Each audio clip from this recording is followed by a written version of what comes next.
Você já reparou como em toda grande história existe um personagem que carrega o peso da culpa para sempre? No teatro do mundo, Judas é esse nome. O traidor, o ingrato, o vilão escrito com tinta escura nas páginas da Bíblia. Mas e se ele não fosse exatamente o vilão? E se o maior ato de traição da história fosse, na verdade, uma peça fundamental do plano divino? Uma engrenagem dolorosa, mas necessária? Se for verdade, então temos uma pergunta muito maior para responder. Por que Deus aceitaria por alguém que ele mesmo escolheu? Imagine uma sala pequena, iluminada por lamparinas. O cheiro de vinho, pão assado e poeira paira no ar. Homens simples, com os pés calejados de tanto andar, dividem a refeição como irmãos. E no centro da mesa, ele, Jesus. Nenhuma coroa na cabeça, nenhum exército ao redor. Apenas olhos que parecem ver além do tempo. Ele parte o pão, serve o vinho e fala como quem sabe que aquela noite será a última. A cena é sagrada, mas há algo estranho ali. Uma tensão silenciosa, quase invisível, pairando entre os sorrisos contidos. Jesus olha para os 12 e diz: Um de vocês vai me trair. Silêncio. O tipo de silêncio que arranha por dentro. Os discípulos se entreolham. A desconfiança pesa. Será Pedro? João? Tomé? Mas não. Todos os olhos, aos poucos, se voltam para ele. Judas. A dúvida estala no ar como uma faísca. E antes que alguém diga qualquer coisa, Jesus mergulha um pedaço de pão no vinho e o entrega a ele. O que você tem que fazer? Faça logo. Pronto. Ali estava o momento. O momento em que Deus olhou para o traidor e não o impediu. Mas por quê? Por que Jesus, que andava sobre as águas e curava com um toque, não impediu Judas? Por que ele não o desmascarou? Por que não o afastou da mesa, da missão, da história? Será que não sabia o que estava para acontecer? Ou será que sabia demais? A tradição cristã nos ensinou a odiar Judas. Ele foi amaldiçoado por séculos, pintado com olhos traiçoeiros e alma vendida. Mas talvez essa visão esteja incompleta. Pensa comigo. Se Deus é onisciente, se ele vê tudo antes mesmo de acontecer, como Judas entrou no plano? E mais, se a morte de Jesus era necessária para a salvação, então a traição também era. Deus não apenas permitiu, ele contou com isso. E agora tudo muda, porque se Judas não foi apenas um traidor, talvez ele tenha sido o escolhido para um papel que ninguém mais poderia suportar. Voltemos no tempo. Antes do pão, antes do beijo, antes da cruz. Judas não era um estranho. Era um dos 12, escolhido a dedo, chamado por nome, testemunha de milagres. Ele viu cegos enxergarem. Ele viu Lázaro sair do túmulo. Ele ouviu com os próprios ouvidos o sermão da montanha. E ainda assim, traiu. Por quê? Ganância? Medo? Desilusão? Ou será que havia algo mais profundo ali? Algo que ninguém nunca teve coragem de considerar? Talvez Judas tenha acreditado que estava ajudando. Alguns estudiosos especulam. Ele esperava que, ao entregar Jesus, forçaria o início de uma revolução. Talvez quisesse ver o Messias reagir, se levantar, convocar os anjos, tomar o trono de Israel. Mas nada disso aconteceu. Jesus não resistiu. Jesus se entregou. E Judas ficou com as moedas e o peso da eternidade nas costas. Então voltamos à pergunta que não quer calar. Se Jesus sabia, por que escolheu? Se Deus poderia impedir, por que aceitou? A resposta pode ser muito mais profunda do que uma lição de moral. Pode ter a ver com livre-arbítrio, com um propósito maior, ou com um tipo de amor que permite até ser traído, para salvar o traidor. E isso muda tudo, porque talvez Judas seja mais parecido com a gente do que gostaríamos de admitir. Todo mundo conhece a história de Judas, mas quase ninguém percebe o que ela realmente significa. Pensa comigo. Se a traição era inevitável e Jesus precisava morrer para que a profecia se cumprisse, então, sem Judas, não haveria cruz.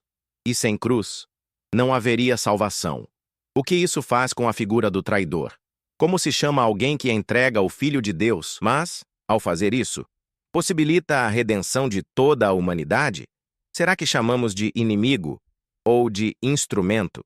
Esse é o ponto onde a mente começa a chiar, onde tudo parece colidir, porque desde pequenos nos ensinam que Judas errou, gravemente, imperdoavelmente.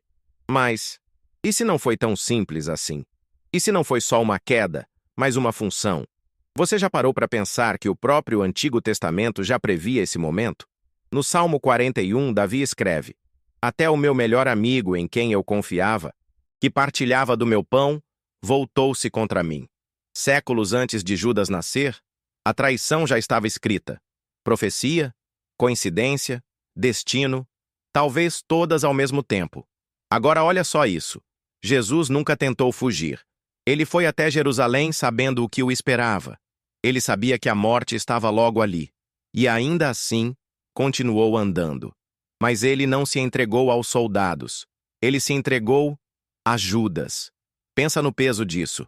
O Salvador do mundo, todo-poderoso, eterno, entregando-se nas mãos de um amigo que ele mesmo escolheu. Deus podia ter evitado, podia ter exposto, podia ter reescrito a história. Mas não. Ele deixou acontecer. Deixou ser traído. Deixou ser vendido. Como se aceitasse que certas dores são necessárias. Agora segura essa. O próprio nome, Judas, vem do hebraico Yehudá, que significa louvor. Ironicamente, o traidor carrega o nome que simboliza adoração. E não para por aí. Judas não foi um qualquer. Ele era o tesoureiro do grupo, de confiança, inteligente, respeitado. Ele não era um vilão de novela. Era alguém real, complexo, humano. E essa é a parte mais desconfortável.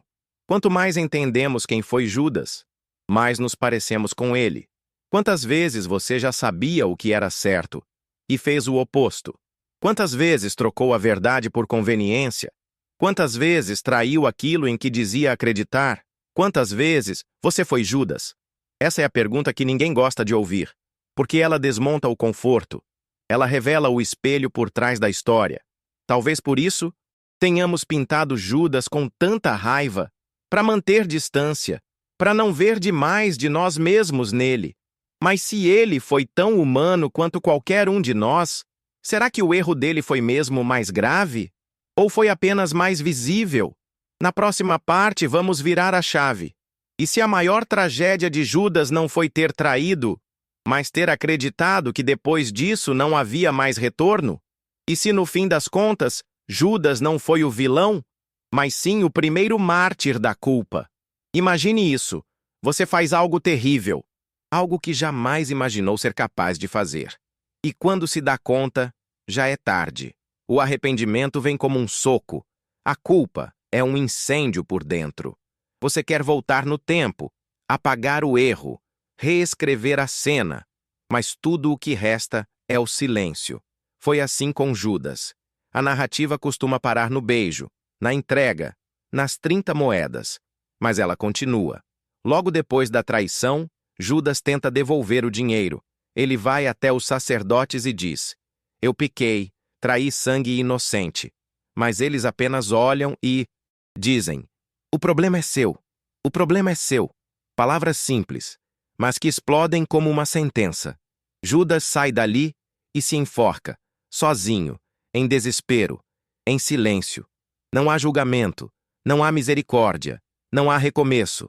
A maioria das pessoas para aí conclui a história e fecha a Bíblia como quem fecha um livro de contos morais. Mas espera aí, Pedro também traiu Jesus. Negou 3 vezes, mentiu, fugiu, e ainda assim foi perdoado, restaurado, transformado no líder da igreja. Diferença? Então, por que Pedro foi redimido? E Judas não? A resposta pode estar em uma única palavra: culpa. Pedro chorou, mas ficou. Judas chorou e partiu. Pedro esperou o perdão. Judas achou que não merecia. E aqui talvez esteja a virada mais profunda de toda essa história. Judas não foi condenado por Deus. Ele foi condenado por si mesmo. Volta comigo para aquela noite. Judas entrega Jesus com um beijo. Mas e se, enquanto fazia isso, ele não esperava o fim? E se, no fundo, Acreditava que Jesus iria reagir, que fugiria, que se salvaria, que venceria. E quando percebeu que Jesus não resistiu, que ele aceitou o sofrimento, a realidade caiu sobre Judas como um abismo. Ele não só traiu o amigo, ele traiu o plano errado que tinha construído na própria cabeça. Talvez ele nunca quisesse matar ninguém. Talvez ele só quisesse forçar uma mudança, ser o estopim de um levante espiritual. Mas, ao contrário, virou a faísca da crucificação. E se for verdade que Judas se arrependeu de verdade, antes de morrer? E se, naquele último instante, ele tivesse olhado para o céu e pedido perdão? Será que Deus teria perdoado? A resposta é sim, porque é isso que o cristianismo prega, que o perdão está disponível até o último suspiro. Não importa o erro, não importa o passado, não importa o nome. Mas Judas não acreditou nisso. E esse foi seu maior erro. Ele acreditou que sua falha era maior que o amor de Deus. Ele acreditou que seu erro era imperdoável. Ele se tornou juiz de si mesmo e se condenou. E aqui talvez esteja o real motivo pelo qual essa história ainda dói tanto. Porque todos nós já fomos Judas. Mas pior, todos nós já estivemos a um passo de desistir de nós mesmos como ele fez. Quantas vezes você já olhou para dentro e achou que não tinha mais volta? Quantas vezes acreditou que Deus não perdoaria o que você fez? Quantas vezes escutou o mesmo "o problema é seu", ecoando na alma? A tragédia de Judas não foi a traição. Foi a solidão. Foi não conseguir acreditar que havia redenção, mesmo para ele. E isso nos obriga a olhar para o Evangelho por outro ângulo. Não como uma história de heróis e vilões, mas como uma história de pessoas quebradas, tentando encontrar sentido, num mundo onde até Deus foi traído. Tem algo de desconfortavelmente humano no fato de que, mesmo sendo Deus, Jesus foi traído. Como se o sofrimento divino não estivesse nas mãos dos romanos, mas no beijo de um amigo. Pensa nisso. Não foi um inimigo. Não foi um soldado. Foi alguém que andou ao lado. Alguém que comeu do mesmo pão, ouviu as mesmas palavras, viu os mesmos milagres. Jesus foi traído por alguém íntimo. E talvez seja exatamente isso que torna a história de Judas tão dolorosa. Porque ela mostra que até Deus sabe o que é ser traído por quem se ama. A Bíblia diz que Jesus chorou no Getsêmani, suou sangue, sentiu angústia mortal. Não porque tinha medo da cruz, mas porque sabia que seria deixado, negado, ferido não por lanças, mas por olhares desviados, por amigos ausentes, por alguém que ele amava e que o venderia por algumas moedas. E mesmo assim, ele não resistiu, não se defendeu, não acusou, não gritou, ele aceitou. E aqui vem uma pergunta difícil. Por que Deus aceitaria ser traído?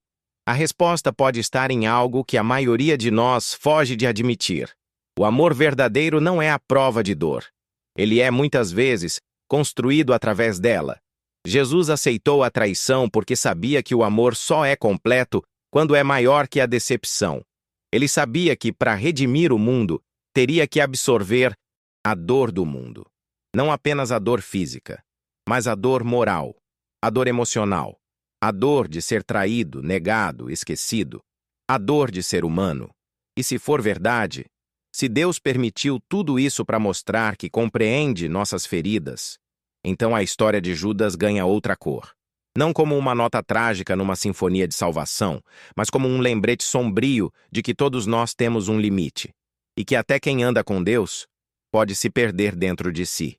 Judas conheceu a luz, mas por alguma razão escolheu a sombra. Talvez por medo, talvez por orgulho, talvez por acreditar por um momento que sabia mais que Deus. E quem nunca fez isso? Quantas vezes achamos que estamos no controle? Quantas vezes achamos que temos razão até tudo dar errado? Judas pode ter achado que estava ajudando, que estava acelerando o plano, que sabia mais. E ao perceber o engano, não suportou o peso. É por isso que a maior tragédia da história de Judas não é teológica. é profundamente psicológica, emocional. Ele não viu saída. Ele acreditou que não era mais digno. E isso nos leva para um tema que queima por dentro: a culpa. A culpa é uma prisão sem grades, mas com sentenças eternas. Ela nos convence de que somos nossos piores atos, nos impede de olhar no espelho, nos diz todos os dias: você não merece recomeçar. Mas, e se isso for mentira? E se, ao contrário do que a culpa diz, o perdão for justamente para quem caiu mais fundo? E se Deus aceitou a traição de Judas não como aprovação, mas como demonstração de um amor que respeita até a liberdade de errar? Isso muda tudo, porque mostra que o amor de Deus não é um amor que evita o caos, é um amor que passa pelo caos. Jesus aceitou a traição não por fraqueza, mas por escolha, porque, para salvar, ele não podia apenas ensinar. Ele precisava sentir o que sentimos, precisava ser rejeitado, precisava ser traído, precisava sofrer a dor da perda, da injustiça, da solidão. Só assim ele poderia dizer: eu sei como é. Você já pensou o que teria acontecido Tivesse se esperado Judas, mais um pouco? Só mais algumas horas. Se tivesse visto Jesus olhar para os que o crucificaram e dizer: Pai, perdoa-lhes. Eles não sabem o que fazem. Se ele tivesse visto o véu do templo rasgar, se tivesse visto o céu escurecer, o chão tremer, se tivesse ouvido o centurião romano, um estranho, reconhecer, verdadeiramente, este era o Filho de Deus. E mais ainda, se ele tivesse esperado até o terceiro dia, se tivesse presenciado o túmulo vazio, se tivesse corrido até e ouvido Maria dizer: ele está vivo. Se Judas tivesse aguentado a dor mais um pouco, ele teria visto que até a morte pode ser vencida. Mas ele não conseguiu. E talvez seja por isso que a história dele nos marca tanto, porque mostra que o verdadeiro inferno não é o castigo, é o desespero de acreditar que não há mais retorno. Mas há, sempre há. Essa é a essência da cruz. Essa é a essência do Cristo. A Bíblia não nos diz com todas as letras se Judas foi perdoado ou não. Alguns teólogos dizem que sim, outros dizem que não. Mas talvez essa não seja a pergunta certa. A pergunta certa é: você acredita que há perdão?